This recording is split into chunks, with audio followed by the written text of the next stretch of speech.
Led mega coalition may come to power in 2019, but the contours of such a coalition are still in the making. That's the word coming in from Sachin Pilot, speaking exclusively to CNBC TV18's Parikshit Luthra. The Rajasthan Congress president said that the Congress was the pivot for the opposition, but refrained from naming any leader for this opposition coalition. He also added that the recent acts of Union Ministers Jayant Sinha as well as Giriraj Singh have exposed the BJP's mindset. Listen into what he had to say. Talking about who's going to be heading the party's campaign, who will be the chief minister. You have been spearheading the campaign. The BJP is very clear. The Prime Minister has also said this, that they will be fighting this election under Vasundhara Raje's leadership. What about the Congress party? It's not uncommon. If you have a sitting chief minister, you go to the polls with that face. We'll see how much response BJP gets with Vasundhara ji as the face of the BJP campaign. As far as the Congress is concerned, we are working as a team. Mr. Gandhi will be campaigning very soon in Rajasthan, and all the three states are important for us.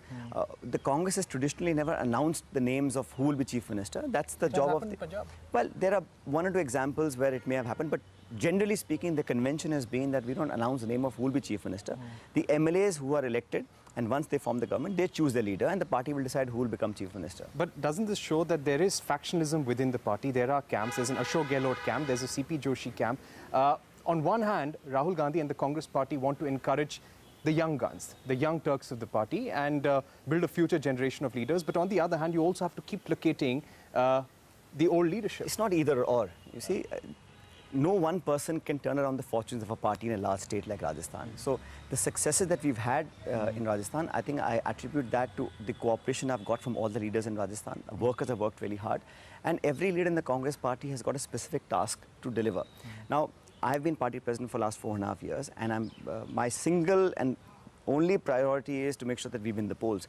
Who gets what positions after the elections, we'll see what the party decides at that point. Today, all of us are working collectively, and I can tell you, I'm one of the few party presidents who's been very fortunate to get complete cooperation and support of all leaders in Rajasthan. Had there been groups, as the BJP alleges, would the Congress party have been so successful in the last 4.5 years? We won, we've sustained, we've come out on top, only because we worked together as a team. The Karnataka template, where the Congress was ready to give the chief minister's chair to the JDS because they want to do everything to keep the BJP out of power. Is this formula going to continue? That do whatever you have to, even if it means giving the Prime Minister's chair to somebody else from within the opposition, do that, but make sure you win the election? I think you're asking questions which lie in the realm of speculation. Let's not predict what might happen. Idea is to work on principles, to work on ideology, and this country deserves better. We need a government that doesn't interfere in the lives of people, that does not use oppression as a tactic, that does not create fear in the minds of people.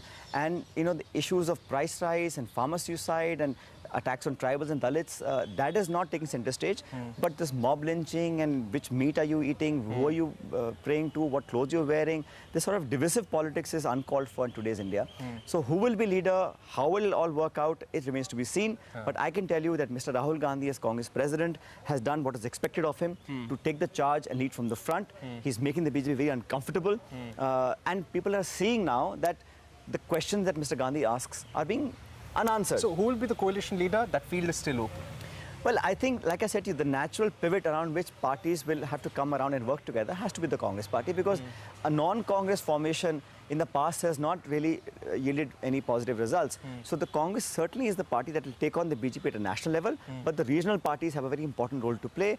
The nuances of how to have electoral understanding will have to be worked out, and we are already in discussion with a lot of parties. Now, we're looking at a situation where a Union Minister, Jayant Sinha, is garlanding 8 people convicted, not even accused, convicted of lynching a person on the pretext that he was carrying beef. You've got Giriraj Singh, who went and met people in jail, people who have been arrested for instigating communal passions during Ram Navami celebrations.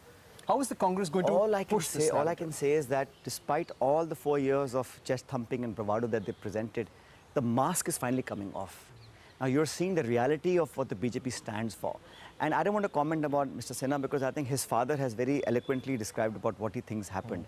The Congress party condemns anyone who incites violence, people who support rapists and people who are involved in mob lynching. If those are the kind of people you want to honor and garland, that shows your mentality and what bent of mind you possess.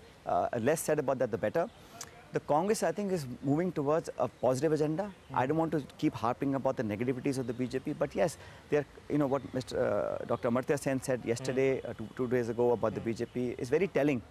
So we have to think of India as the 21st century, which is a party or a government that is able to take people along. You know, there has to be stakeholdership. Today we are seeing a lot of acrimony, a lot of confrontation, a lot of violence, a lot of unsettled feeling in the minds of people. That's not going to be a healthy environment for young people to come and display their talents and aspirations.